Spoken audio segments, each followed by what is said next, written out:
escuchando Aloha para el Mundo. SR Radio. Acorta las distancias mundiales. www.srradio.com.es. Este es su noticiero. Prensa Radial. SR Radio. En Prensa Radial, el análisis político del momento. Seguimos informando a través de Prensa Radial. Ya tenemos la presencia del ingeniero Hildo Ordóñez, con quien vamos a hacer información política relacionada al Estado ecuatoriano. Señor ingeniero, buenos días, bienvenido. El colectivo Nueva Democracia propone también alternativas políticas cuando el presidente de la República convocó a una consulta popular. Pero antes de ello, señor ingeniero, ¿por qué el colectivo Nueva Democracia en la provincia de Loja? Señor ingeniero, buenos días, bienvenido. Bien, gracias, buenos días, estimado Pablo, Lindo, buenos días. Gracias por la oportunidad de SR Radio para transmitir un poco el pensamiento de un grupo de profesionales que nos hemos unido en este nuevo trabajo, que es la construcción de un proyecto sociopolítico con visión humanista y ambiental, que proponga un estado de democracia participativa e inclusivo. Varios han preguntado por qué se secciona la política en varios movimientos, partidos y colectivos sociopolíticos y políticos. Y es porque cada organización política nos hemos dado cuenta que se vuelve un círculo vicioso que no permite a nuevos actores, a nuevos líderes políticos que puedan activarse en ese sector. Entonces, como antecedente nosotros estuvimos trabajando, debo ser claro, antes que me haga la pregunta, en la construcción de la Dirección Provincial de Democracia Sí, por una invitación del abogado Manuel Quijo Villamarín, que era el secretario nacional de Democracia Sí. Él construyó 11 directivas provinciales en 11 provincias del país. Y aquí en Loja trabajamos con él por lapso de 2 meses, desde el mes de julio, y nos posesionamos en el mes de octubre. Cuando vino el doctor Gustavo Larrea, nosotros tuvimos que dar un paso al costado, porque la política no es un acto personal, es un acto participativo, acogiéndose a un derecho de participación y de organización. Y vimos que las condiciones que prestaba la directiva que lideraba el señor Manuel Cárdenas no se ajustaba a nuestros requerimientos. Nosotros provenimos de una acción gremialista. No hacemos política gremialista, no política partidista, es decir, no hacemos politiquería. Y nuestro objetivo fundamental lo que busca primero es identificar líderes con un buen perfil académico y político, que posibilite formarlos y presentarlos a las sociedades políticas para que sean tomados en cuenta en los cargos de elección popular y también en los cargos de ejercicio público. Entonces en eso estamos trabajando, es por eso que nosotros acogemos en nuestro colectivo sociopolítico profesional de diferente rama, pero también activistas de la artesanía, de los sindicatos, de los artistas, de todos los entes que están activando en la provincia de Loja. Ya, esa es la visión que tienen como Nueva Democracia, como colectivo. Exactamente. Ya, y esa finalidad es únicamente de atisbar en todo el horizonte político a los ciudadanos que puedan ser líderes y que se puedan presentar con una buena imagen, no solamente de ética y de moral, sino también perfil profesional para posibles candidaturas. Desde luego que si usted sabe que los postulados de los gremios son justamente eso, identificar a sus potenciales líderes que están dentro de los gremios y presentarlos a la sociedad para que puedan ser utilizados, si se puede decir esa palabra, en los cargos de función de elección popular como de función pública. Entonces esa acción del gremio la hemos tomado en este colectivo. Ahora, como colectivo no es que nos vamos a quedar ahí. La gente ha pedido que también nos transformemos en movimiento político. Es por eso que nosotros hemos comenzado a activar, ustedes hayan visto que incluso mi imagen como coordinador provincial de Nueva Democracia está ya con entes políticos en el lanzamiento de de la campaña del Frente de Organizaciones Sociales liderado por el gobierno de la provincia, estuvimos invitados por él. Estamos trabajando por las redes sociales, estamos trabajando una acción puerta a puerta, silenciosa, porque nosotros no tenemos recursos del Estado y estamos iniciando nuestra organización. Porque nos interesa ya en el ámbito político la consulta popular.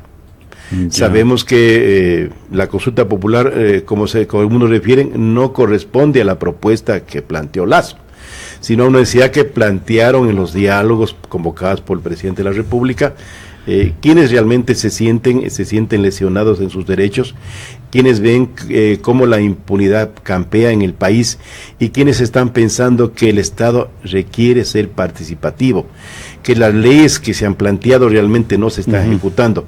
Somos campeones en leyes, pero realmente no las tomamos en cuenta. Entonces, en ese sentido, nosotros nos hemos activado y estamos trabajando por ahora con la consulta popular, pero no dejamos de lado nuestro fin principal, que es justamente identificar a estos líderes, ver sus perfiles, para poderlos potenciar luego.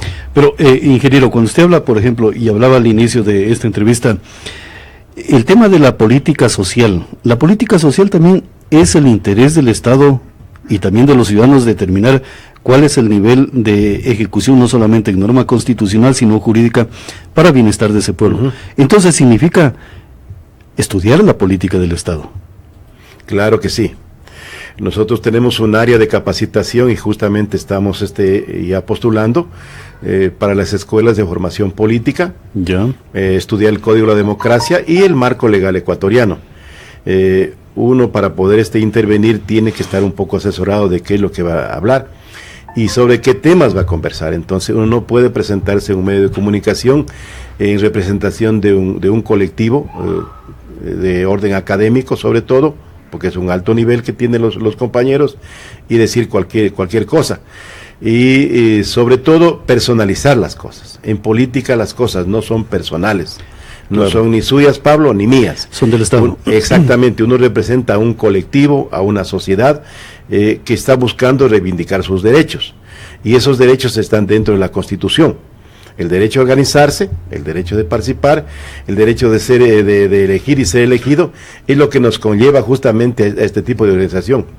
Ahora, nosotros estamos activando algunas propuestas, y de hecho ya hemos tenido algunas invitaciones. Yo he estado en Guayaquil por invitación del Colegio de Ingenieros Civiles del Guayas, que forma parte del Frente de Apoyo a la Consulta Popular, igual que la Cámara de la Construcción de Guayaquil, en donde hemos hecho algunas actividades dentro de ese marco. Claro, yo como invitado lo que he hecho es honrar esa invitación, no he participado directamente en la discusión, pero sí he hecho presencia, y eso usted lo haya visto en las redes sociales. También he participado por invitaciones de otras organizaciones políticas, como Centro Democrático, como Centro Democrático también, pero más todo por Poder Ciudadano, que lidera Diego Borja, quien tuvo la bondad incluso de venirnos a visitar y alentarnos la forma de trabajo que tenemos nosotros, hacernos plantear nuevos objetivos para conseguir nuestras metas y buscar el cómo él nos puede colaborar y apoyar en este cometido. Pero, ingeniero, yo le quiero preguntar algo prácticamente personal, porque usted manifiesta el tema de nueva democracia del colectivo. Es gente profesional de diversas profesiones y también de diversos oficios y actividades humanas. Son gente que ha tenido una trayectoria no solamente pública, sino también privada. Así es. La motivación es netamente reformar o ayudar para que el Estado pueda salir a lo mejor de empantanamientos que se han dado de subdesarrollo, señor ingeniero. Claro, va de la mano una propuesta de reforma política, va de la mano una propuesta de reforma del marco legal. El Colegio de Ingenieros Civiles de Loja, cuando yo fui su presidente hasta enero del año 2017, desde un año atrás veníamos trabajando ya una propuesta política de reforma a algún marco legal, especialmente lo que corresponde a los ingenieros civiles, que es la Ley de Contratación Pública y su reglamento. Esa propuesta durante un año la trabajamos con algunos ministerios y no tuvo eco, porque llegamos hasta una agenda de trabajo para una reunión con el presidente de la República y no se pudo dar porque no pasó del Ministerio Coordinador de la Producción, que lo dirigía Vinicio Alvarado. Pero con la presentación de candidatos a la presidencia de la República, hicimos un replanteamiento a todos los candidatos. Y el que me dio oídos directamente fue Paco Moncayo. Yo tuve una intervención directa, creo que ustedes fueron testigos, en el Consejo Provincial, y le hice nuevamente el planteamiento, y ellos nos dieron 5 minutos y se paró Paco Moncayo y me pidió que siga interviniendo en mi propuesta. Luego, como no ganó, hice un replanteo nuevamente al actual presidente Moreno, y yo sorpresa que en 15 días de ese planteamiento llamaron al Colegio de Ingenieros Civiles del Ecuador y pidieron la presencia del Colegio de Loja para que replanteemos eso, y nos reunimos con una comisión nombrada a través del Ministerio de Transporte y Obras Públicas, y en ese sentido ya replanteamos otros aspectos, como por ejemplo la eliminación y la propuesta de una nueva ley de plusvalía, la revisión de la ley de tierras rurales y ancestrales, la revisión de la ley orgánica de ordenamiento territorial, uso y gestión del suelo, porque no solamente está en eliminar una ley y sustituirla por otra ley, solamente porque está agravando un impuesto que está perjudicando a los promotores. Sino darle la prolijidad a la ley. Exactamente, sino que hay una armonía en el marco legal que está vinculado o relacionado, y que realmente esas leyes funcionen en el país. Yo tengo que decir con mucha pena que también hay otro aspecto que no convence. La norma ecuatoriana de la construcción se ha difundido ampliamente su aplicación obligatoria en todos los estados, pero sin embargo hasta ahora entiendo que está administrada por economistas. No tengo nada contra los economistas, pero zapatero tu zapato, ahí debe de estar por lo menos una representación de cada ente profesional que justamente dinamice, reforme esta normativa que sirve para el país. Ingeniero, yo le preguntaba eso porque, claro, la pregunta sería, y la gente preguntaría, ¿por qué nuevamente un partido, un colectivo, nueva democracia? Y yo le pregunto a usted, en la parte personal era la pregunta, bueno, con esa experiencia que usted ha tenido, o sea, tranquilamente usted podría estar en otro sitio con tranquilidad y no a lo mejor metiéndose en grandes problemas con el tema político. Pero en cambio usted me está diciendo que la experiencia que ustedes tienen, que en muchos casos ha tenido oídos sordos, proponiéndolo ya políticamente, a lo mejor haya una transformación de lo que estamos hablando de estos aspectos jurídicos, y no solamente jurídicos, sino estructurales del Estado, ingeniero. Sí, a ver, y personalmente yo estoy jubilado de manera voluntaria, acogiéndome a un acuerdo ministerial número 100, y luego con el 193. En realidad debo estar descansando, ¿verdad? Claro.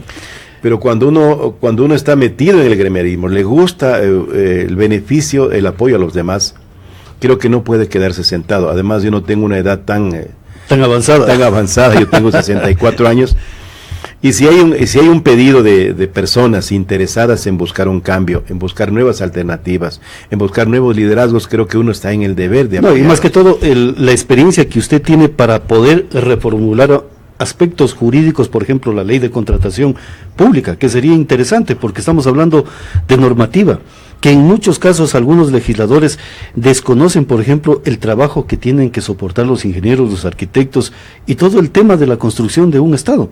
Entonces yo creo que esa experiencia, por eso yo le preguntaba, o sea, tranquilamente el ingeniero Hildo Ordóñez podría estar descansando, pero qué bueno que esa experiencia se traslade a lo que es el aspecto político para fortalecer esa ciencia política que en el Ecuador hace falta. Claro, lo importante es que, por ejemplo, esa propuesta del Colegio de Ingenieros Civiles del Ecuador, que inició por mi persona y por otros colegas que fueron presidentes a nivel nacional, tuvo eco ya en la Comisión Anticorrupción, porque ellos propusieron la reforma inmediata de la ley, para que se elimine, por ejemplo, esas declaratorias de emergencia, que es lo que ha hecho daño al país en la contratación pública. Claro.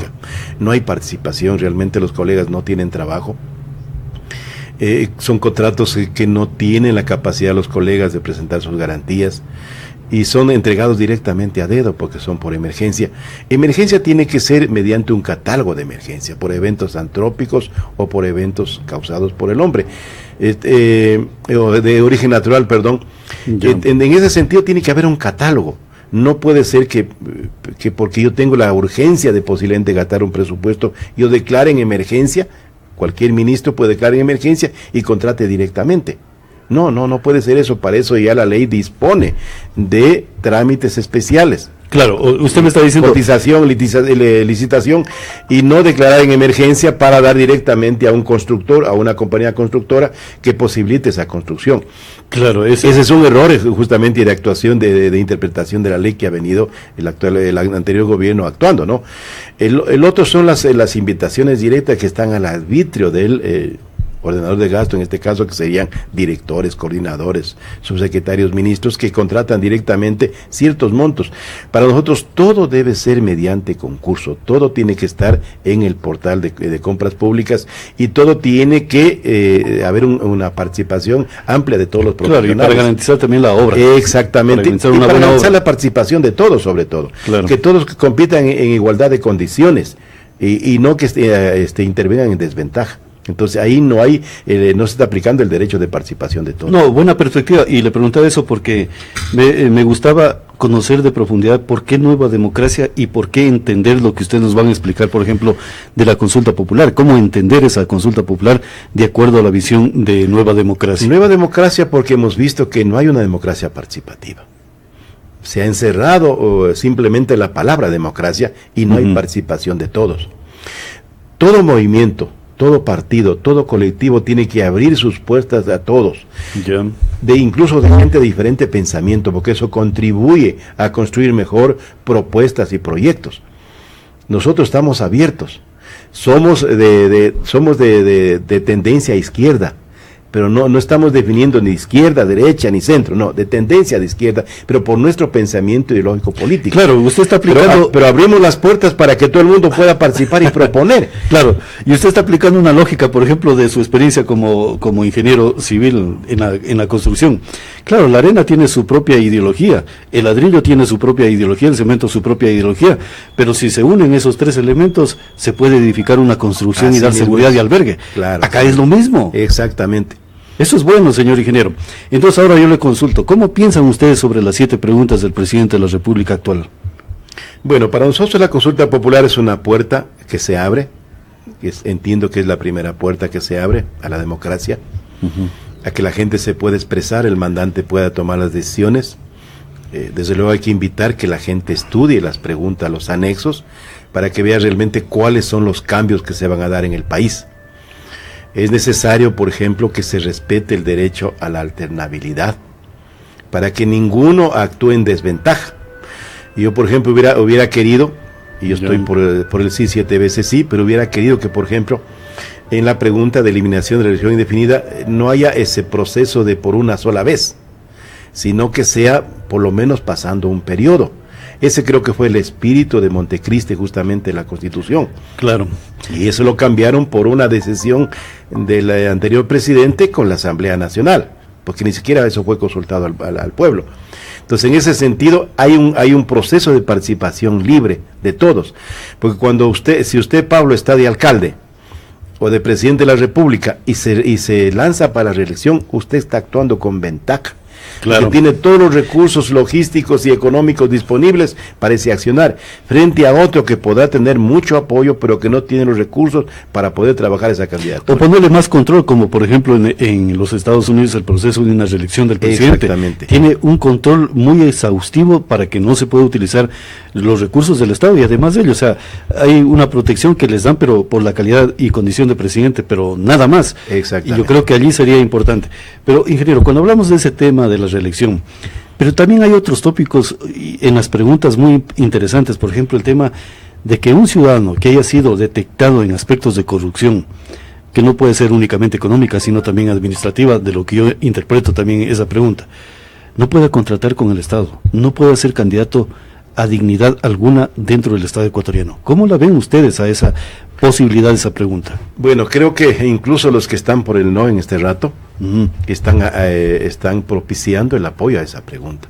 Lo lamentable es que hay una limitante, me parece que es a 39 años, debe ser de por vida.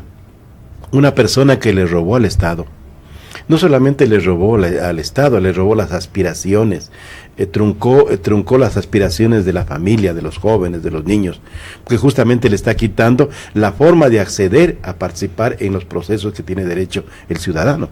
Entonces, en ese sentido, esa persona no tiene la dignidad como para poder representarnos ni en cargos de elección popular, peor aún en un cargo público. Eso es importante porque habrá que vigilar las reformas que se hagan al Código Penal, la reforma que se haga justamente a la Ley de Participación y Control Social y la reforma que se haga a la Ley Orgánica de Servicio Público, porque son las tres leyes que están justamente vinculadas a ese proceso. Ya. Señor ingeniero, cuando usted habla, por ejemplo, y me interesó esa palabra que dijo, no solamente le roba las arcas fiscales del Estado, le roba al pueblo ecuatoriano. Claro, y le está robando el esfuerzo del pueblo ecuatoriano que trabaja constantemente, a lo mejor 12, 14, 15, 16 horas diarias para poder pagar los impuestos al Estado. Entonces lo que usted está manifestando tiene coherencia, que es un robo directamente al pueblo ecuatoriano de aquellos funcionarios corruptos que deberían de tener ese juzgamiento que usted está detallando. Claro que sí, Pablo, y realmente es lamentable que eso haya pasado en el país.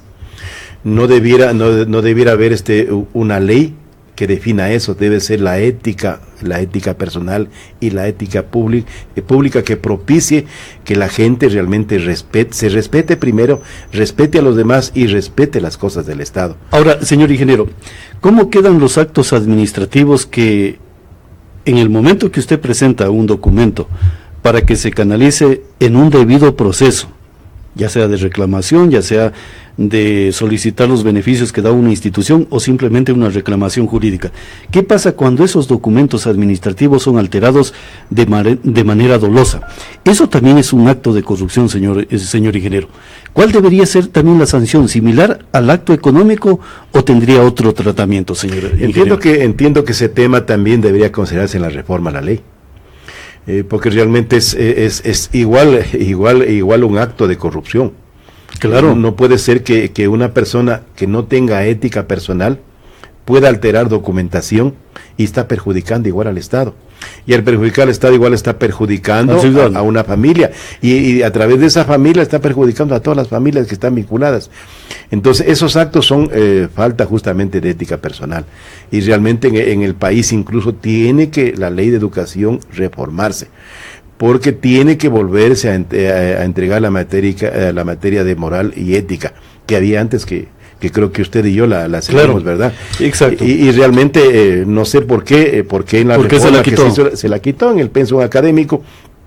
Yo he escuchado voces de políticos que tienen más trayectoria, más conocimiento político, que realmente tiene que instaurarse nuevamente esta materia en todas las instancias de la educación, tanto preprimaria, primaria, media y tercer nivel. Claro, porque lo que yo le estoy consultando, ingeniero, y es cierto, o sea, esa materia tiene que nuevamente ponerse en el pensum de estudios, pero hay actos administrativos, y le pongo ejemplos. Por ejemplo, hay actos administrativos municipales que dicen, bueno, es un error que se nos produjo y todo lo demás, pero usted reclame. Es un error de buena fe. Es un error de buena fe, pero el reclamar, señor ingeniero, a ese ciudadano le toca no solamente destinar tiempo del que tiene ya programado para su actividad netamente personal, resulta que tiene que también erogar recursos económicos. Así y ese daño administrativo tiene que ser bien sancionado, señor ingeniero, para evitar gastos o problemas a los ciudadanos. ¿Todo por qué? Porque hay una ineficacia administrativa.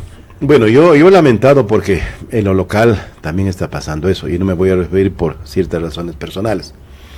Pero yo más bien quiero referirme a lo que está pasando con los informes de la Contraloría.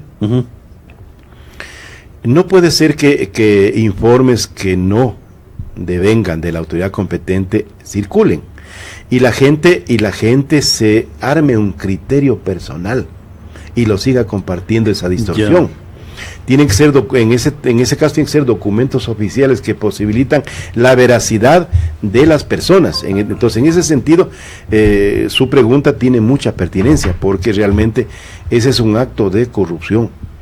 Justamente se está distorsionando los procesos de administración pública, que tienen que ser, por encima de todo, éticos, y tienen que ajustarse a la normativa institucional y justamente a la parte general que tiene cada institución. Entonces, en ese sentido, hay un perjuicio no solamente a esa persona que la están vinculando, sino a muchas de las personas que están trabajando en ese sector, porque la gente va a creer que todos son exactamente igual. Entonces, en ese sentido, realmente la ley también tiene que aprovecharse que existe ya esa reforma y penalizar también esos actos de la administración pública que usted ha manifestado. Claro, ingeniero, permítame leer unos comentarios. Por ejemplo, Leonidas Tello dice lo siguiente, no es lisonjería, yo lo voy a leer textualmente, señor ingeniero. Este caballero debería ser nuestro gobernador, así dice Leonidas Tello, y también dice, deben poner la materia de desarrollo territorial en relación a la globalización, ya en materia educativa. Bueno, gracias a Leonidas Tello, un gran amigo. Yo le tengo una gran estima porque es un activador ambientalista por naturaleza. Él ha rescatado lo que el Estado dejó. Uh-huh. El Estado dejó los procesos de forestación y reforestación que sí lo hacía con el Expredesur y el Consejo Provincial, pero solamente quedó en proyecto, en programa, que incluso asignaron recursos. Fue apoyado por el Catamayo Chira, pero igual como pasó el Consejo Provincial, igual se murió. Él tiene un proyecto muy importante, creo que siembra un árbol en Loja y cosecha agua en el norte del Perú. Y eso es una iniciativa muy personal de él y sus amigos, algo que el Estado tendría que apoyar, algo que el Consejo Provincial, el municipio, el Ministerio de Medio Ambiente tendría que apoyar, porque es una alerta a lo que nos está pasando. Los desastres que se están dando, mire, recientemente, por la alta velocidad que se dio y la falta de un plan de contingencia en la construcción de la conducción de la conducción del Carmen San Simón, se hizo una acrecentada que afectó bastante el río Zamora, claro, en la parte inicial. Y es porque hay un proceso de deforestación agresivo en ese sector. Incluso hay una población que está a la orilla del río en el sector del Carmen. Entonces tendría que regularse esos aspectos. Y eso no solamente tiene que ver el municipio, no, tiene que ver el Ministerio de Medio Ambiente, tiene que ver el Consejo Provincial que tiene la delegación. Uh-huh. Yo creo que, por ejemplo, el plantearse los senderos es una forma de protección, pero tiene que ser una forma de protección cuidada y vigilada, pero tiene que trabajarse con árboles en los sectores. Entonces esta propuesta que tiene Leonidas me parece muy pertinente, porque además logra incentivos de personas que no viven en el Ecuador, que viven en el Perú, y que ellos apadrinan un árbol para que justamente se cumpla ese incentivo de un proceso de reforestación. No quiere decir que solamente ese árbol se va a sembrar. Claro. Se van a sembrar miles de árboles con ese incentivo que se generó. No quiere decir que toditos los árboles tendrán que ser pagados el incentivo, pero va a ser una forma de motivar a esas familias que viven en el sector campesino para que sigan forestando y reforestando. No, esa idea que tiene Leonidas es muy excelente, y a lo mejor de aquí a unos 10, 20, 30 años, a lo mejor la política de los estados va a ser: te compro los servicios ambientales de dotación de agua potable, toma este recurso económico de un estado para otro estado, pero para ese tema netamente que lo está proponiendo Leonidas. Yo creo que, yo en lo personal siempre he manifestado esa idea que tiene Leonidas. Si él no la hace ordenanza, alguien tiene que hacerla. Y ese alguien puede ser cualquier ciudadano de que proponga que el tema de siembra un árbol sea ya una política netamente de cantón o de gobiernos provinciales, porque es un recurso estratégico, o sea, no podemos desperdiciarlo, y en estos tiempos que ya está escaseando el agua a nivel planetario, señor ingeniero, es una riqueza que tenemos. Así es, exactamente. Y eso tenemos que cuidarla y saberla vender y proyectarla. Una iniciativa de aplaudir. Sí, es muy buena. Realmente, y apoyar sobre todo. Y allí, por ejemplo, si Leonidas no le interesa la parte política, no le interesa armar una ordenanza, yo creo que el que arme y el poder político de ese cantón debería de haberle entregado, aunque sea un pergamino, diciéndole: ¿sabe qué? Gracias por este aporte como ciudadano. Por esa iniciativa. Claro. Así es. Señor ingeniero, en este tema político que estamos hablando, ¿por qué es interesante el precautelar los recursos naturales? Ya que estamos hablando del tema de los recursos naturales, señor ingeniero, cuando habla también las preguntas que hay que revisar el ordenamiento jurídico de lo que es el tema de los recursos naturales. Uh-huh. ¿Por qué es interesante? ¿Por qué hay que analizarlo profundamente? Bueno, como ciudadanos tenemos el deber de proteger la fauna y la flora, ¿no es cierto? Uh-huh. Y a través de esa protección tenemos que iniciar ese proceso de reforestación y proteger justamente los bosques naturales, nativos. Realmente no se puede, sobre pretexto de que hay una expansión de la zona productiva, que no la hay. Yeah. Simplemente hay un mal manejo de las zonas productivas. comenzar a talar los bosques y dejarlos al abandono. Entonces, en ese sentido, las zonas tienen que irse definiendo y las zonas que son protegidas tienen que irse manejando con presupuesto. No es cuestión solamente de hacer una declaratoria de no intervención en zonas protegidas, sino es de gestionar la administración de estas zonas, el cuidado de estas zonas. Entonces, en ese sentido me parece muy importante porque justamente hay una pregunta de restricción del área de intervención en el Asumí. Y me parece que eso es muy pertinente porque es posible que técnicos un poco elitistas que no pisaron territorio plantearon este proyecto, pero no se dieron cuenta del daño ecológico que estuvieron haciendo al destruir estas zonas y sobre todo no tomar la precaución de proteger la flora y la fauna del sector. Claro, señor ingeniero, imaginemos, el Estado ecuatoriano, como hay un buen recurso hídrico en la provincia de Loja, decide vender ese recurso hídrico al Medio Oriente, donde escasea el agua para consumo humano. Entonces, por decisión voluntaria, cojo y autorizo que se venda ese recurso hídrico de la provincia de Loja sin mayor control. Estamos hablando de que deberían los recursos naturales tener mayor control, ya sea de la Asamblea o otros organismos, para evitar que una sola persona decida qué es lo que se tiene que contratar a nivel mundial los recursos naturales. Eso ha sucedido la última década. Pero los recursos naturales únicamente en una sola visión y versión de autoridad se vendió y se festinó los recursos naturales del Estado ecuatoriano, señor ingeniero. Bueno, usted sabe que el anterior gobierno lo que hizo es justamente buscar muchas formas de adquirir dinero. Pero nunca le preguntó al resto del ecuatoriano si quieren vender los recursos naturales. Exactamente, si quieren vender los recursos naturales. Usted sabe que hay intervenciones de minería metálica que ya están concesionados y que se sigue trabajando en ese sentido. Yo ahí les doy la razón a los indígenas que han sido quienes realmente han estado gestionando esa protección y protestando por la intervención del Estado en las zonas mineras. Tenemos la ventaja de que aunque el Ecuador es pequeñito, tiene una zona minera muy alta, claro, y que esta zona está ubicada justamente en las zonas protegidas declaradas por el mismo Estado. Entonces el mismo Estado no puede intervenir en aquella área que está promulgando legalmente su protección. Entonces eso se tiene que restringir. El Estado tiene que buscar otras formas de conseguir recursos y realmente no interviniendo en las zonas restringidas ni protegidas. Claro, y hay que precautelar. Entonces tiene que haber políticas públicas justamente de protección al medio ambiente. Lo que usted decía, por ejemplo, las fuentes de agua. ¿Qué agua podemos vender si ya no tenemos agua? Si las cuencas y las microcuencas en las zonas altas están deforestadas, entonces el Estado tiene que acometer mediante políticas públicas, mediante programas y proyectos de forestación y reforestación en esos sectores, porque habrá algún tiempo que no vamos a tener agua para consumo humano, y el tratamiento del agua que sí está en la zona baja va a ser demasiadamente caro poderla tratar para el consumo humano. Entonces es un problema que también tiene que darse en la revisión de la ley de recursos hídricos, que va de la mano. O sea, no hay ninguna ley que funcione en forma paralela, están netamente vinculadas. Por eso que la ley de ordenamiento territorial que dispone la planificación del territorio, del uso del suelo, ¿sí?, y la gestión del suelo a través de los GAD municipales, tiene que estar vinculado con estos aspectos.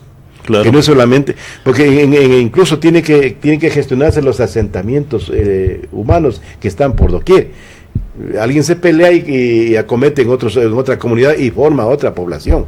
Y es posible que esté con esa formación de otra población de asentamientos humanos, es posible que esté acometiendo en un sector protegido. Entonces eso no puede darse. Ahí yo lamento decir que de esa ley no se ha emitido todavía el reglamento. No se han conformado las comisiones técnicas de apoyo que tienen que estar a nivel de cada cantón, en donde el Estado preside esas comisiones. Solamente se ha nombrado un ente sancionador, que es la superintendencia, tal como dice la ley. Entonces, en ese sentido realmente es terrible.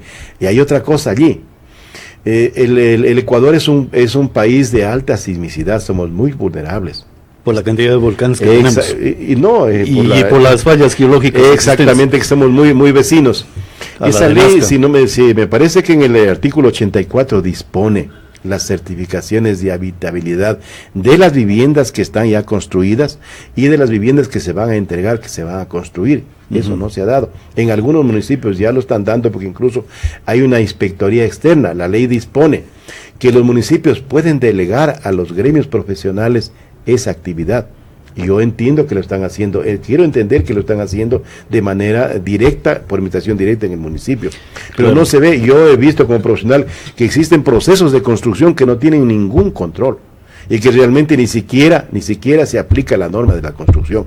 Entonces hace falta mayor vigilancia de eso. Claro, y es grave eso. Esas son las cosas que a nosotros nos está preocupando como profesionales y que realmente pensamos en lo posterior y presentando políticas públicas directamente al Estado. Perfecto, señor ingeniero. Yo le agradezco su participación y se nos queda el tema de la plusvalía, pero lo voy a invitar personalmente para analizar el tema de la plusvalía con otros ciudadanos, la importancia de esa pregunta en el tema de los bienes privados, de lo que es el patrimonio de cada una de las familias en lo que son los bienes raíces a través de la plusvalía. Solamente le quiero dar una pastilla en lo que es la plusvalía. La plusvalía se la ha confundido con el déficit habitacional, con la falta de entrega de vivienda, y no es así. Hay una segmentación del déficit habitacional que es de onda social, clase media baja, clase media, que es la que tiene que ser atendidas por el Estado. Y realmente se está confundiendo esa ley con eso. ¿Por costos de materiales o no, porque no hay una prolijidad de...? Porque simplemente se cree que toda vivienda va a ser vendida. Y la ley dispone la grabación del 75% del excedente del costo final de la vivienda, del excedente a la venta, 75% para el Estado. Entonces ahí hay, como usted dice, una temática muy amplia que discutir, una temática que realmente tiene que ser discutida técnica y legalmente, porque a la pequeña familia no la están perjudicando. Son los grandes programas de construcción. Claro. Entonces, ese proyecto tiene que ser revisado y ver qué opciones se puede plantear para la nueva ley. Yo entiendo, como el anexo dice, que en 15 días el gobierno presentará la nueva ley de plusvalía. Entonces habrá que ver en qué condiciones es presentada y que esa ley sea socializada para que intervenga justamente los entes técnicos y jurídicos que posibilite una contribución para que esa ley sea más eficiente y más justa. Perfecto, señor ingeniero. Muchísimas gracias por haber estado a ustedes y gracias por la en Prensa Radial. Seguimos informando a través de Prensa Radial. Noticiero Prensa Radial. SR Radio. Describiendo Aloha para el mundo. SR Radio. Acorta las distancias mundiales. www.srradio.com.es